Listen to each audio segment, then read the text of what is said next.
ঝড়ে গাছ থেকে আম পড়ছে, আমটা দেখতে কি সুন্দর লাগছে। বৃষ্টি পড়ছে, তার সাথে একটা পাকা আম গাছ থেকে পড়ে গেল।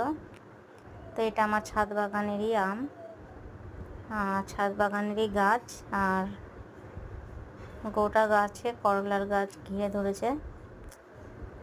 তো আমার আম বাগানটা আম গাছ